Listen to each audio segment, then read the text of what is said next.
Yeah, and there are firms out there that will also help people apply, but there's a lot of firms that don't for due to financial reasons. Actually,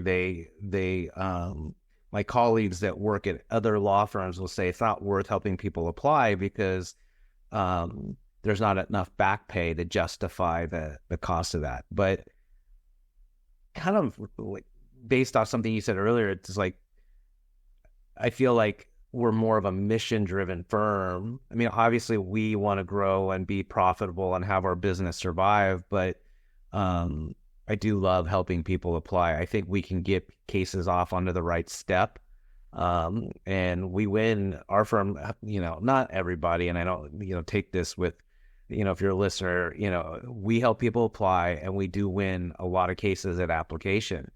We also lose a lot of cases at application too, but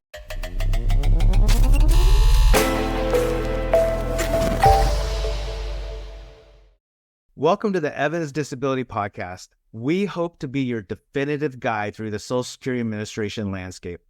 I'm Peter Evans, your host and managing partner at Evans Disability, a law firm that handles disability cases throughout the United States. Before we dive into today's episode, I want to mention a special resource for our listeners. Click the link below to receive a free SSA disability guide from Evans Disability. This guide is packed with details on SSA disability programs, expert tips for winning your case, and sample questions from actual disability hearings. Join me as I sit down with special guests, including experienced lawyers, our extremely well-trained staff, and even a former Social Security law judge. If you find our content useful, please hit the like button and don't forget to subscribe to stay updated on our latest discussions. I hope you enjoyed today's episode. When you have clients and you give them a resource that they are in control of the time, meaning they can just watch it for 10 to 15 minutes, take a break, get back to it the next day, at their own pace. Or if they zone out and weren't listening, it's why I appreciate videos. I can just rewind, I can re-listen. But if you're stuck in an appointment with me, it's not like we can just rewind. I mean, you can ask questions, but it's kind of like you can't just constantly rewind. So I hope it's a great resource for folks. I've gotten almost nothing but positive feedback, actually. So I feel good about it. So yeah, we have both YouTube videos and then we have resources on our website. I wanted to ask you too, what about a client who hasn't applied and they need help with their application? Walk me through that.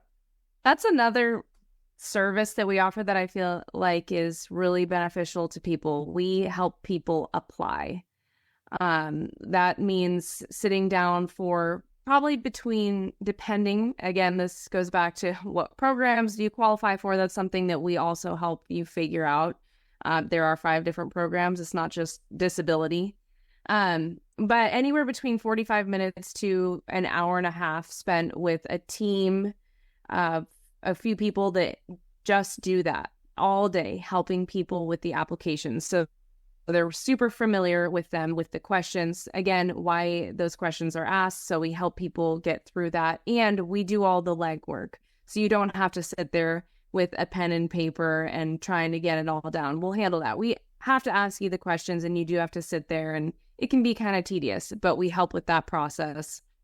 And then we help you navigate the next steps, because there is a lot of paperwork that needs to be signed before your case is actually off the ground. Sometimes people come to us and they say, yep, I applied, because they think they did all the right things, but maybe didn't necessarily, because it's not that easy to understand. And Social Security doesn't always make it that easy to know what things need to be signed and what things need to be filled out. So that's something that we do to help people a lot. About half of the clients that call us need help with that process, and we're always here for that. Yeah, and there are firms out there that will also help people apply, but there's a lot of firms that don't for due to financial reasons. Actually, my colleagues that work at other law firms will say it's not worth helping people apply because there's not enough back pay to justify the cost of that. But kind of like based off something you said earlier, it's like I feel like we're more of a mission-driven firm. I mean, obviously, we want to grow and be profitable and have our business survive, but I do love helping people apply. I think we can get cases off onto the right step, and we win. Our firm, not everybody, and I don't, take this with, if you're a listener, we help people apply, and we do win a lot of cases at application. We also lose a lot of cases at application too, but Yeah. I feel like we're setting people up for success. And to your point, a lot of people say, "Oh, I turn in my application," and then they've heard that, "Oh my gosh, it can take 6 to 8 months before I get a decision," so they just kind of turn it in and maybe forget about it. But if you're not getting communication from Social Security after like 30 days, something's wrong. And if you're not experienced to know that, you might wait 6 to 8 months before you even check. And then you go in 8 months after you applied and be like, "Hey, what's going on?" They're like, "Oh, your case missed this one form that you didn't sign, so it's not pending." And you just wasted 6 to 8 months. Where our firm, like something you said earlier, a lot of it's follow-up. Like, "Hey, we want to make sure you got this application. We should have heard from you, Social Security, within 30 days. We haven't heard anything." And then we're on the phone with the agents, talking to them, what's going on with our client's case. Why did this not launch? Why did this application not take off? So we're asking those types of questions fairly early. We don't wait 6 to 9 months or 12 months or whatever. Depending, some places it's a 12-month weighted application, but we're status checking and, in the background, making sure things are running as smoothly as possible. Yeah. And then also too, one thing, and I want to kind of move over to our second topic.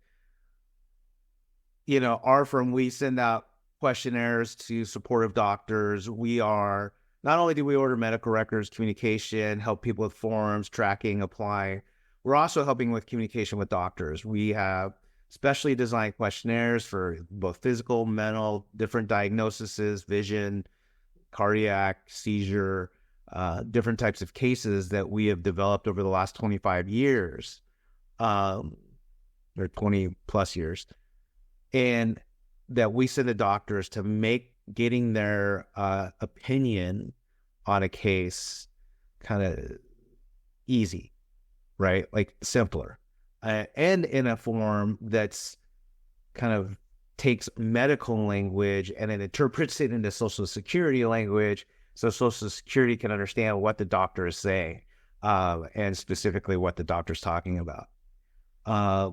What else? We handle appeals for folks, so they don't have to do that themselves. If a case is denied, it's our responsibility to appeal it. Not only do we do that, we also do, if a case wins, we do financial reviews to make sure our clients are getting compensated all the money they are entitled to. There's appeal rights in those notice of awards that outline the financials, because Social Security even knows they're not always getting it right, so they give you appeal rights in that. We can take cases to the federal court as well because we're a law firm. We're not just a representative firm. So if a client's case loses at hearing, loses at the appeals council, we have a federal court division or folks who do federal court for us within our firm as well. And that's literally suing the commissioner of Social Security in the United States District Court for denying a claimant's case. And then also all the hearing prep that we do for folks. We have, the whole team of lawyers and folks that we represent at the hearing level, pre-hearing conference prep, all of that good stuff too. So I do believe that our firm provides a valuable service. I know, Judge Hyatt and I talk about he's like, the reason I came to work for you is because you guys provide the best service for clients, and I want to be part of that. And so that was so flattering to me and our team. And so it's exciting when a former Social Security judge who you used to practice in front of is, giving us kudos. So that's fun too.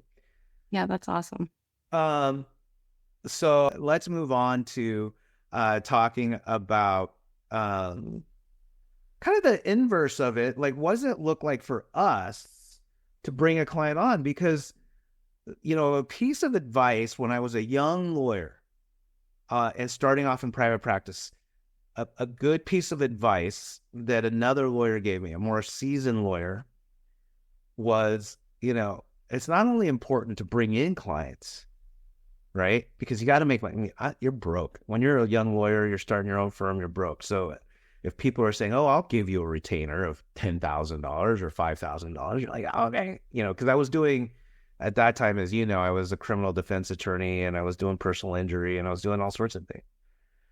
And my mentor, a senior attorney that was in my life, he said, look, it's not only important to bring in business, but it's just important to turn away business.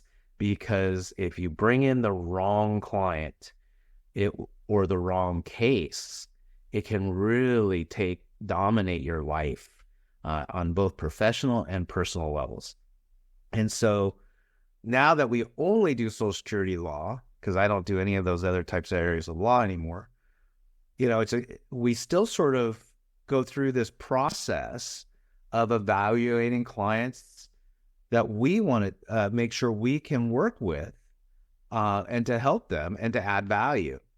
I think we go through a series of questions, and I'd like you to kind of walk us through a few of those, and I'll have questions about why do we ask that question. Of course, I know the answer, but I think our audience might be interested in it.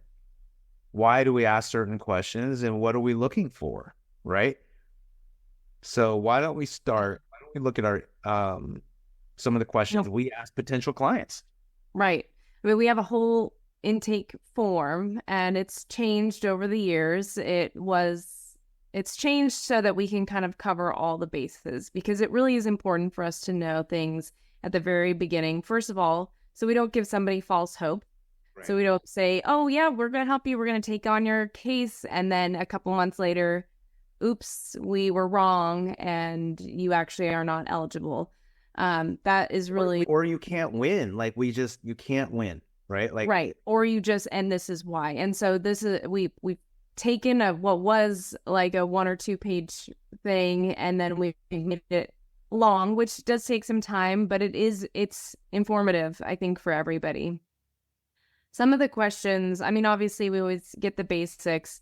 One of them we always have to ask, like, are you already receiving disability? Are you already getting SSI payments or disability or Social Security of some kind? Because if you're already on SSI and you want a higher amount, maybe from SSDI, that's not going to work. If you already have been approved for disability, you're already getting the highest amount that you can receive typically. So that's not something that we can help with. We also need to check, are you working? Are you still working? That's very important. If you're still working full time, you're not going to qualify. If you're working part time, it depends. It depends on how much you make per month gross. So before taxes. If you're working just a little bit here and there, so that can definitely say whether or not we should move forward. So we try to ask those at the beginning. Also, if you're getting workers' compensation, so if you were injured on the job, workers' comp, it affects disability. And so that's something that's important for everybody to know. Yeah. And then we also need to find out if you have any felony warrants out for your arrest, because Social Security is a federal program. If you have felony warrants out for your arrest, you can't apply for disability, or you can't. You can apply, but you're going to Yeah. And then we jump right into, okay, well, how much have you worked? Have you worked 5 out of the last 10 years full time and paid into Social Security taxes? Can I stop you right there for 1 second? I just want to backtrack to one of the questions, because one of the things you said is, are you currently working? And then if the client answers, yeah, I'm working part-time, currently the gross monthly amount is $1,550 gross income per month. And gross is before taxes and everything is taken out. So when you look at that, if a client is making, and this is my question for you, if a client is making $1,540 and they're technically legally still eligible, what do you say, Ivy, to that client? I mean, it's tricky. It also depends on